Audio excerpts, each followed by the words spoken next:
إن الحمد لله نحمده ونستعينه ونستغفره ونعوذ بالله من شرور أنفسنا ومن سيئات أعمالنا من يهده الله فلا مضل له ومن يضلل فلا هادي له وأشهد أن لا إله إلا الله وحده لا شريك له وأشهد أن محمدا عبده ورسوله صلى الله تعالى عليه وعلى آله وصحبه وسلم تسليما كثيرا أما بعد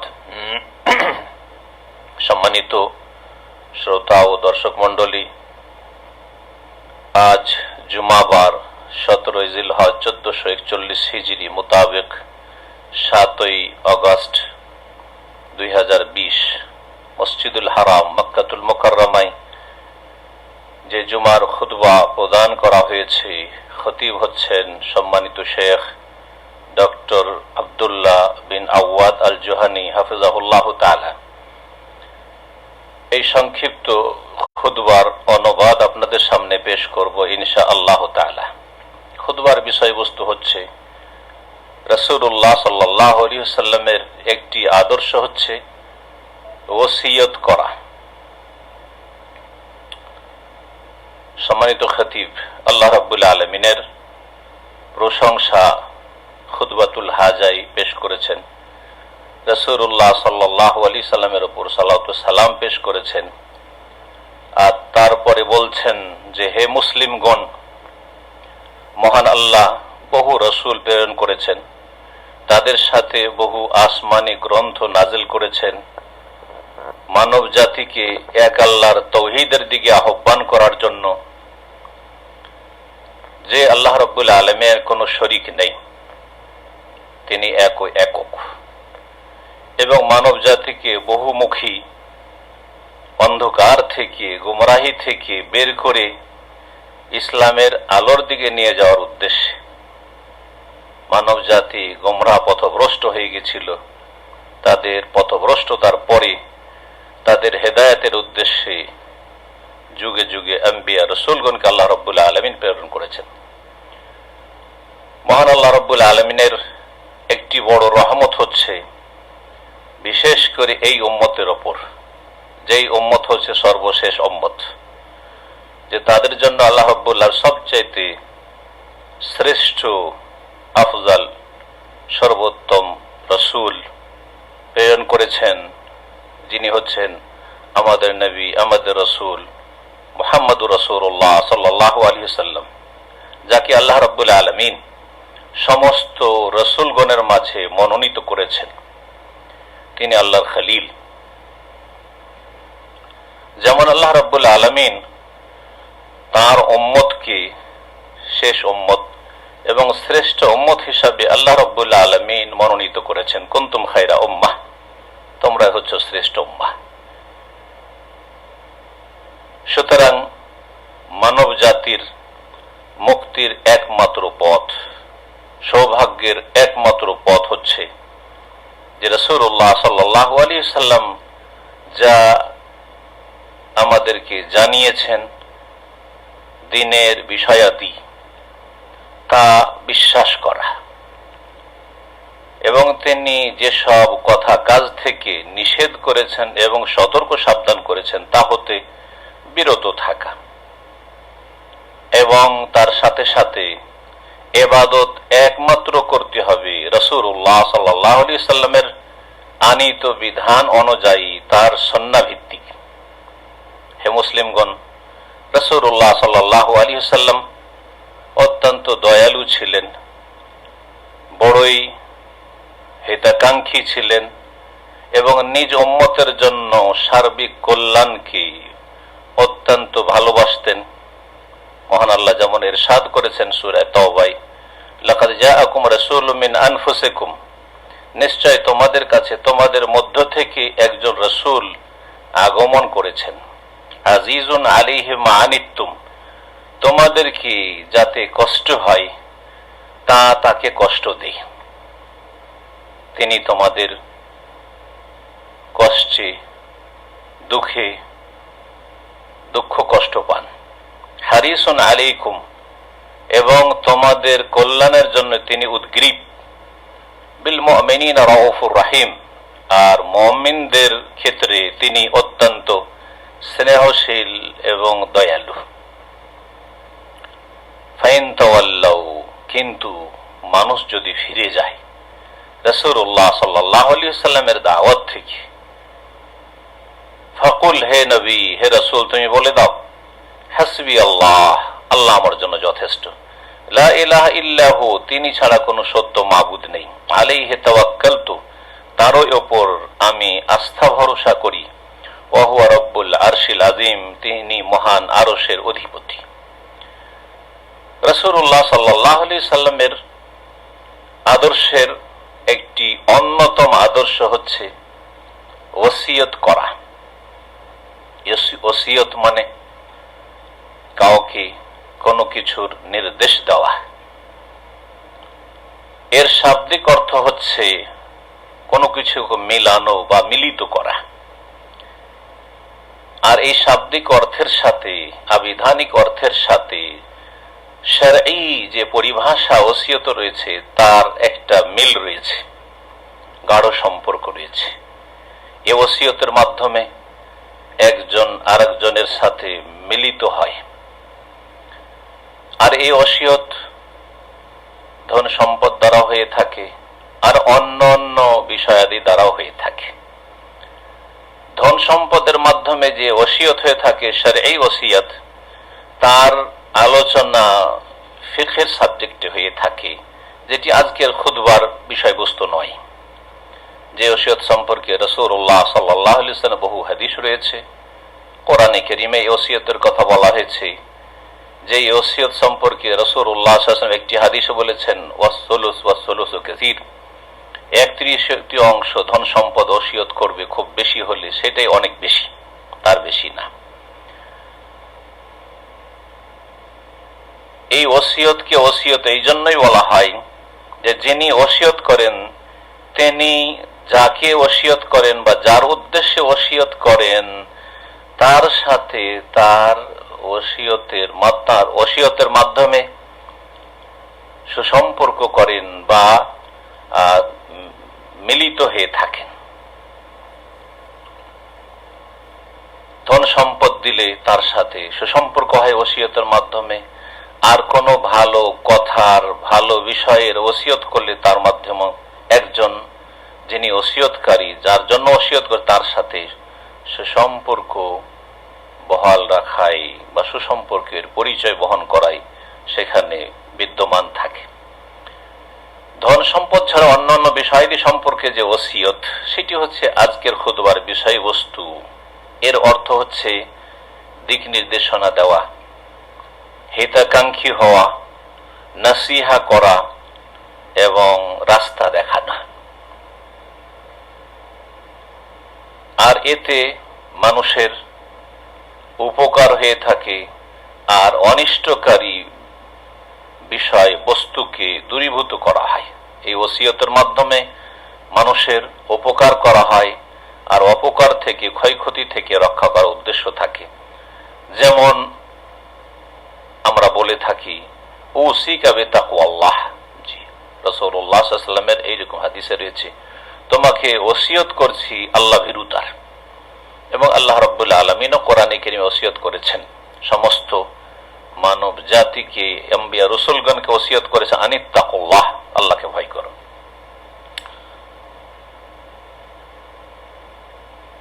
সাহাবায়ে কেরামগণ বলতেন, আওসানি রাসূলুল্লাহ সাল্লাল্লাহু আলাইহি ওয়াসাল্লাম, রাসূলুল্লাহ সাল্লাল্লাহু আলাইহি ওয়াসাল্লাম আমাকে ওসিয়ত করেছেন। আমরা যদি হাদিসগুলি চর্চা করি ওসিয়ত সম্পর্কীয়, বা যেই হাদিসগুলিতে ওসিয়তের শব্দটি উল্লিখিত হয়েছে, তাহলে আমরা বহুমুখী আর বহু প্রকারের গুরুত্বপূর্ণ ওসিয়তের কথা পাবো, যা রাসূলুল্লাহ সাল্লাল্লাহু আলাইহি ওয়াসাল্লামের হাদিসে রয়েছে, এবং মানব জীবনের বিভিন্ন ক্ষেত্রকে সেসব বিষয়গুলি শামিল। সেটা পার্থিব বিষয় হতে পারে, আর সেটা পারলৌকিক বিষয় হতে পারে। কিন্তু ধন সম্পদ ছাড়া অন্যান্য যে ওসিয়ত রয়েছে সেটি আখিরাতের ক্ষেত্রে, পরকালের ক্ষেত্রেই অধিকাংশ ক্ষেত্রে হয়েছে। অধিকাংশ সময়ে রাসূলুল্লাহ সাল্লাল্লাহু আলাইহি ওয়াসাল্লাম পারলৌকিক বিষয়ে বা দ্বীনি বিষয়ে ওসিয়ত করেছেন।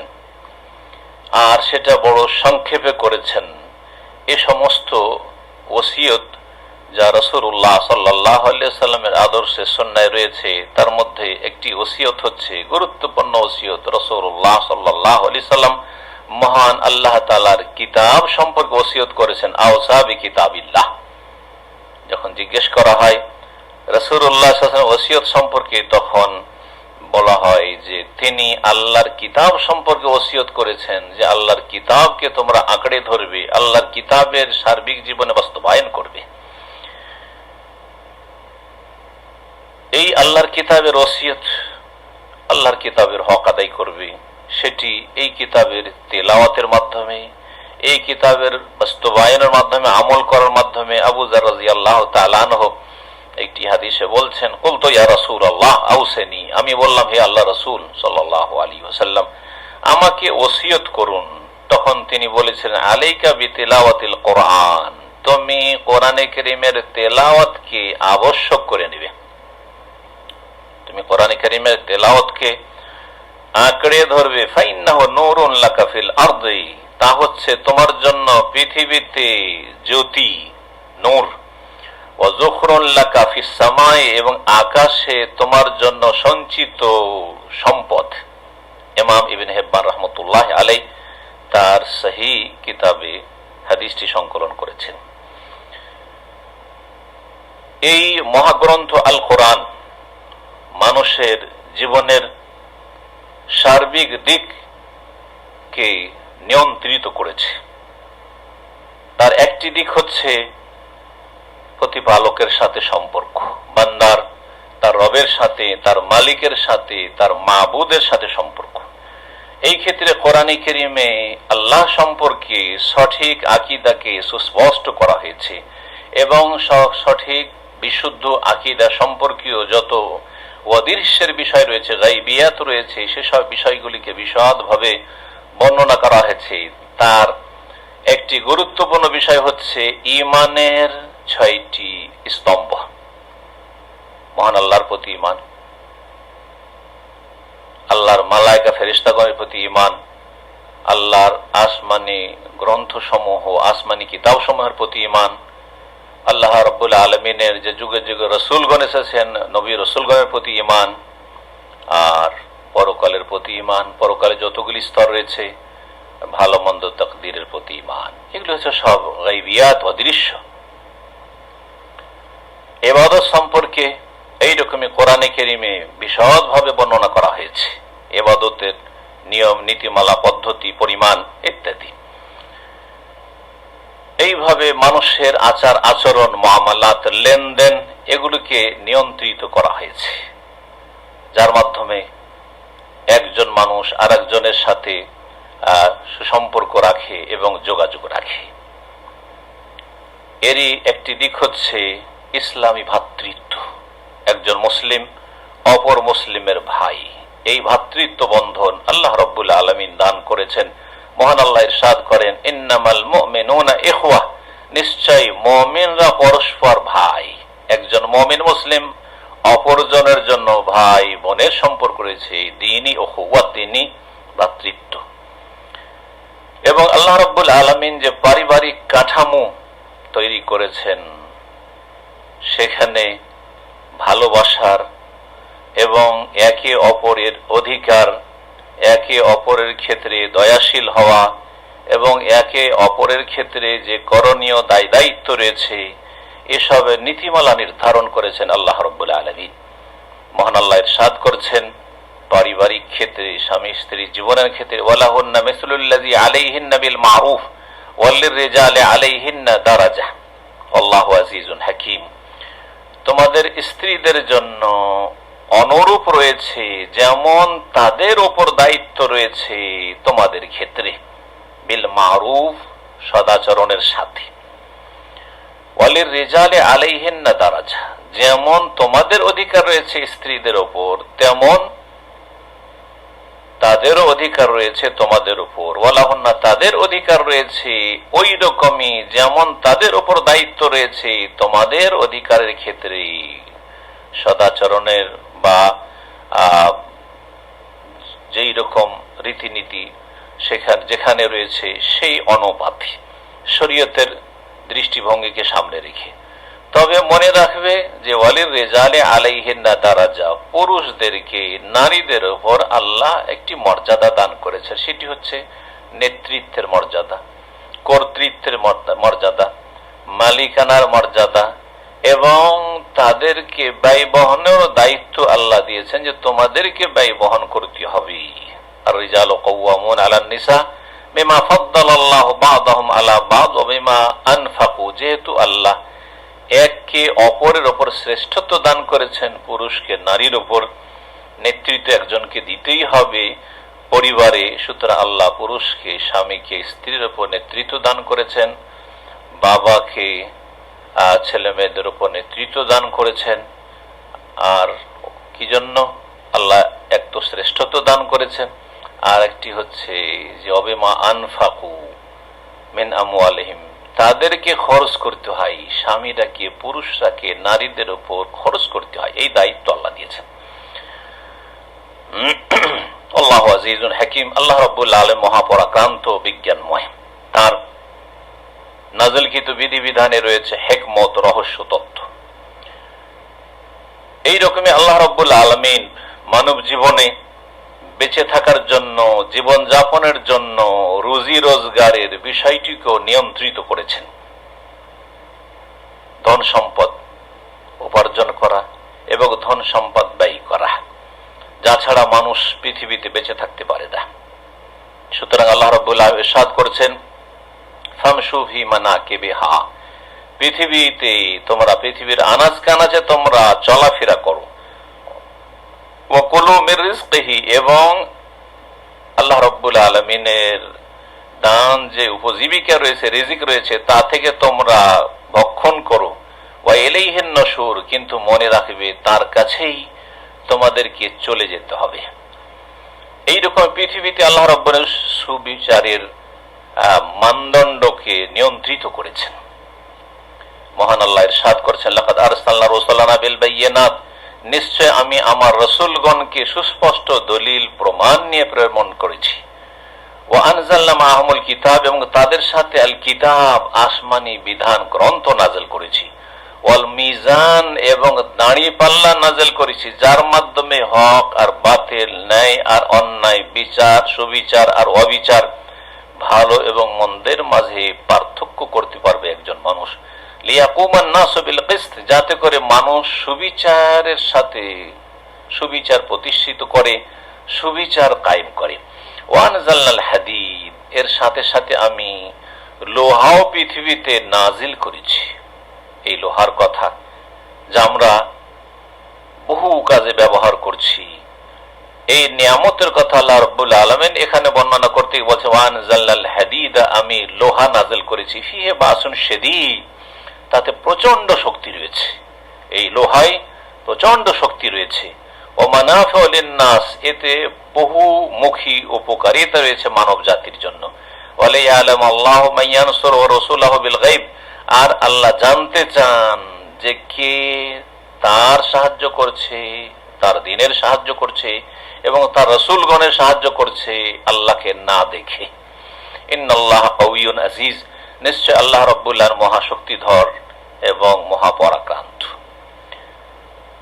এই আয়াতটি সম্পর্কে একটু যদি গভীরভাবে চিন্তা করেন, দেখবেন যে এতে তিনটি গুরুত্বপূর্ণ বিষয়, যা দিয়ে মানব জীবনকে আল্লাহ নিয়ন্ত্রিত করেছেন এবং মানব জীবনে যাতে করে শান্তি প্রতিষ্ঠা হয় তার ব্যবস্থা করেছেন। একটি হচ্ছে শরঈ বিধান, যা আল কিতাব, কিতাবের মাধ্যমে আল্লাহ রাব্বুল আনজালনা মাআহুল কিতাব, নবী রাসূলগণের সাথে আমি কিতাব নাযিল করেছি, শরঈ বিধান তাদের মাধ্যমে এসেছে। ওয়াল কাযা, এবং তার সাথে সাথে কাযা, বিচার বিভাগের কথা এখানে। ওয়াল মিজান, দাঁড়ি পাল্লার কথা, যার মাধ্যমে সুবিচার করবে, অবিচার করবে না, ইনসাফ, ন্যায় প্রতিষ্ঠা করবে, অন্যায় করবে না। আর লোহার কথা আল্লাহ রাব্বুল আলামিন উল্লেখ করেছেন, যার মাধ্যমে বাস্তবায়ন হবে আদেশ নিষেধের, রাষ্ট্রীয় যে সব আদেশ নিষেধ রয়েছে সেগুলির বাস্তবায়ন হবে, অর্থাৎ যে সব দণ্ডবিধান রয়েছে, অথবা অপরাধীর যে শাস্তি রয়েছে সেগুলির দিকে আল্লাহ রাব্বুল আলামিন ইঙ্গিত করেছেন। আল কিতাব ওয়াল মিজান এবং হাদিদ, এই তিনটি বিষয়কে আল্লাহ রাব্বুল আলামিন কোরআনে কারীমের সূরাতুল হাদিদের এই আয়াতে বর্ণনা করে এই তিনটি দিক মানব জাতিকে জানিয়ে দিতে চেয়েছেন এই একটি আয়াতে। এবং এই আয়াতে অত্যন্ত গুরুত্বপূর্ণ শিক্ষা রয়েছে, গুরুত্বপূর্ণ বড়ই বিজ্ঞানময় দিক নির্দেশনা রয়েছে এবং এতে আমাদের জন্য সুপ্রতিষ্ঠিত দিক নির্দেশনা রয়েছে পথের। আল্লাহ রাব্বুল আলামিন সত্যি বলেছেন কোরআনে কারীম সম্পর্কে, ইন্না হাযাল কুরআনা ইয়াহদি লিল্লাতী হিয়া আকওয়াম ওয়া ইউবাশশিরুল মুমিনিনা আল্লাযীনা ইয়ামালুনাস সালিহাতি আন্না লাহুম আজরান কাবীরা। নিশ্চয় এই কোরআন এমন একটি মহাগ্রন্থ, আসমানি কিতাব, ইয়াহদি লিল্লাতী হিয়া আকওয়াম, যা রাস্তা দেখায়, দিক নির্দেশনা দেয় এমন একটি পথের জন্য, আদর্শের জন্য, এমন একটি আদর্শের দিকে যেটি হচ্ছে অত্যন্ত সুপ্রতিষ্ঠিত, অত্যন্ত সোজা, যাতে কোনো বক্রতা নেই। ওয়ায়ুবাশশিরুল মুমিনিন, এবং যারা ঈমানদার বিশ্বাসী তাদেরকে সুসংবাদ দেয় আল কোরআনুল কারীম, আল্লাযীনা ইয়ামালুনাস সালিহাত, যারা ঈমানের সাথে সাথে নেক আমলগুলি করে, সৎকর্মশীল হয়ে সৎ জীবন যাপন করে, কি সুসংবাদ দেয়? আন্না লাহুম আজরান কাবীরা, তাদের জন্য মহাপুরস্কার রয়েছে। আল্লাহ রাব্বুল আলামিন যেন আমাদের কোরআনে কারীমে বরকত দান করেন এবং তার দ্বারা আমাদেরকে উপকৃত হওয়ার তৌফিক দান করেন। দ্বিতীয় খুতবায় সম্মানিত খতিব বলছেন যে কোরআনে কারীম হচ্ছে নূর, জ্যোতি, যাকে আল্লাহ এই জ্যোতি নেওয়ার তৌফিক দান করবেন তার জন্য, যাকে এই কোরআনে কারীম থেকে আলো নেওয়ার তৌফিক দান করবেন। আল্লাহ সুবহানাহু ওয়া তাআলা এই কোরআনে কারীম দ্বারা বহু জাতিকে উন্নীত করেছেন, সম্মানিত করেছেন, উপরে উঠিয়েছেন। আর বহু জাতিকে আল্লাহ রাব্বুল আলামিন কোরআনে কারীম দিয়ে, কোরআনে কারীমের মাধ্যমে লাঞ্ছিত, অপদস্থ করেছেন, নিচে নামিয়ে দিয়েছেন। রাসূলুল্লাহ সাল্লাল্লাহু আলাইহি ওয়াসাল্লাম একটি হাদিসের দিকে এখানে ইঙ্গিত করা হয়, ইন্নাল্লাহা ইয়ারফাউ বিহাযাল কিতাবি আকওয়ামান ওয়া ইয়াদাউ বিহি আখারিন। আল্লাহ রাব্বুল আলামিন এই কিতাব আল কোরআনুল কারীমের মাধ্যমে বহু জাতি, আকওয়াম, বহু জাতিকে আল্লাহ সম্মানিত করেছেন, যাদেরকে কেউ চিনত না, যাদের কোনো অস্তিত্ব ছিল না, যাদের কোনো অবস্থান ছিল না, তাদেরকে আল্লাহ অনেক উঁচাতে উঠিয়েছেন। এই কোরআনে কারীমের প্রতি যারা ঈমান নিয়ে এসেছে, কোরআনে কারীমের যারা জীবনে বাস্তবায়ন করেছে, কোরআনে কারীমের দিকে দাওয়াত দিয়েছে, কোরআনে কারীমের শিক্ষা লাভ করেছে এবং শিক্ষা দিয়েছে, কোরআনে কারীমের কথা আবার প্রচার প্রসার যারা করেছে, এক কথায় কোরআনে কারীমকে যারা যত বেশি নিজের জীবনে আঁকড়ে ধরেছে এবং সেই কোরআনে কারীমের যত বেশি খেদমত করতে পেরেছে ইখলাসের সাথে, তত বেশি আল্লাহ তাদেরকে ইয়ারফাও সম্মানিত করেছেন।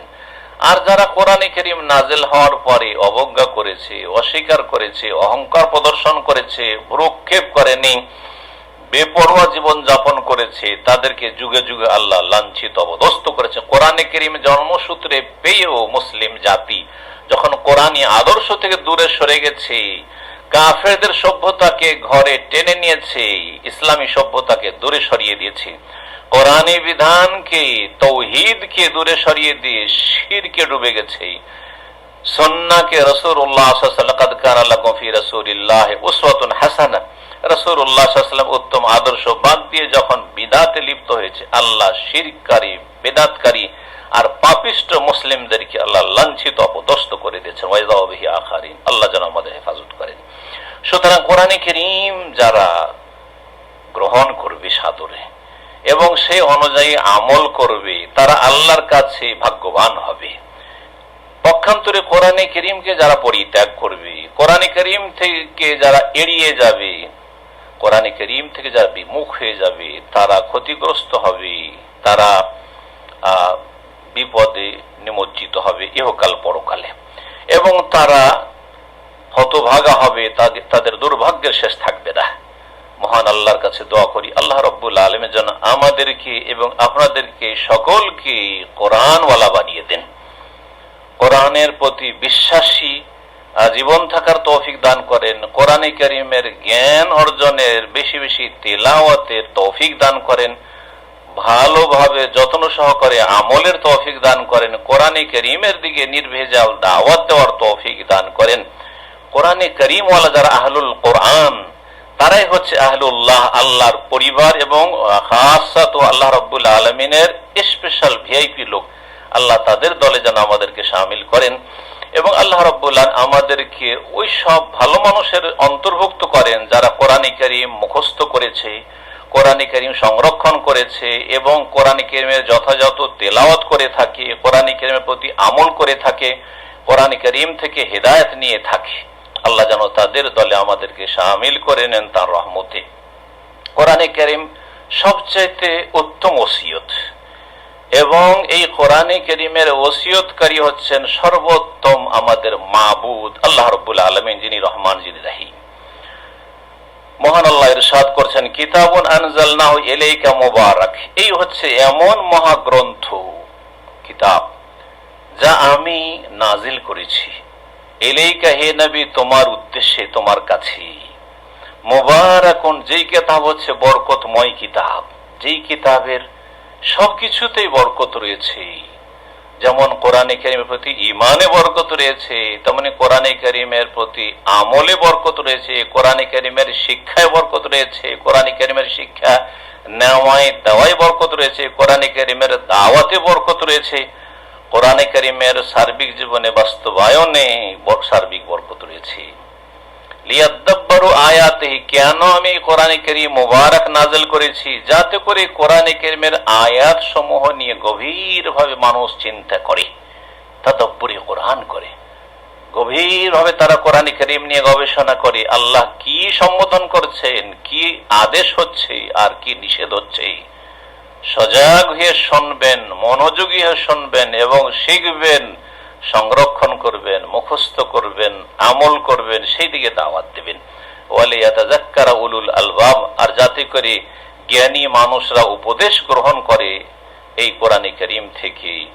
শেষখানে সম্মানিত খতিব বলছেন, জেনে রাখুন যে আল্লাহ রাব্বুল আলামিন আমাদেরকে নির্দেশ দিয়েছেন, আমাদের প্রিয় নবী রাহমাতুল লিল আলামিন, যিনি আল্লাহর পক্ষ থেকে আমাদের জন্য বিশেষ রহমত এবং বড় নেয়ামত, রাসূলুল্লাহ সাল্লাল্লাহু আলাইহি ওয়াসাল্লাম, সাইয়্যিদুল মুরসালিন, খাতামুন নবীন, মুহাম্মদ সাল্লাল্লাহু আলাইহি ওয়াসাল্লাম, মুহাম্মদ বিন আব্দুল্লাহ, তার প্রতি সালাত ও সালামের। সুতরাং মহান আল্লাহ ইরশাদ করেছেন, ইন্নাল্লাহা ওয়া মালাইকাতাহু ইউসাল্লুনা আলান নবী ইয়া আইয়ুহাল্লাযীনা আমানু সাল্লু আলাইহি ওয়া সাল্লিমু তাসলিমা। রাসূলুল্লাহ সাল্লাল্লাহু আলাইহি ওয়াসাল্লাম বলেন, মান সাল্লা আলাইয়া সালাতান, যেই ব্যক্তি আমার উপরে একবার সালাত পেশ করবে, আল্লাহুম্মা সাল্লি আলা মুহাম্মদ, আল্লাহ বারিক আলা মুহাম্মদ, যে বলবে, লাম তাজালিল মালাইকাতু তুসাল্লি আলাইহি মা সাল্লা আলাইয়া, ফেরেশতারা মালায়েকা তার জন্য রহমতের দোয়া করতে থাকবে যতক্ষণ পর্যন্ত আমার উপর সালাত পেশ করতে থাকবে। ফালিয়াকিল্লা আবদুন মিন যালিকা আও লিয়ুকসির, সুতরাং এখন যে কোনো বান্দা হয় কম সালাত পেশ করুক, যদি কম ফেরেশতার দোয়া মনে করে যে নেব, আর যদি ফেরেশতার দোয়া বেশি নিতে চায় তাহলে বেশি বেশি সালাত পেশ করুক। এই হচ্ছে রাসূলুল্লাহ সাল্লাল্লাহু আলাইহি ওয়াসাল্লামের একটি গুরুত্বপূর্ণ হাদিস। আল্লাহ রাব্বুল আলামিন যেন রাসূলুল্লাহ সাল্লাল্লাহু আলাইহি ওয়াসাল্লামের হাদিসের উপর আমল করে বেশি বেশি সালাত পেশ করার তৌফিক দান করেন। আল্লাহ রাব্বুল আলামিন যেন রাসূলুল্লাহ সত্যিকার অনুসারী হিসাবে আমাদেরকে কবুল করে নেন। এখানেই খুতবার তরজমা শেষ হচ্ছে। রব্বুল আলামিনের কাছে দোয়া করি, আল্লাহ যেন আমাদের ইহকাল পরকালে সার্বিক কল্যাণ দান করেন। রব্বানা আতিনা ফিদ দুনিয়া হাসানা ওয়া ফিল আখিরাতি হাসানা ওয়া কিনা আযাবান নার। ওয়া সাল্লাল্লাহু ওয়া সাল্লাম আলা নবিয়িনা মুহাম্মদ ওয়া আলা আলিহি ওয়া সাহবিহি আজমাইন।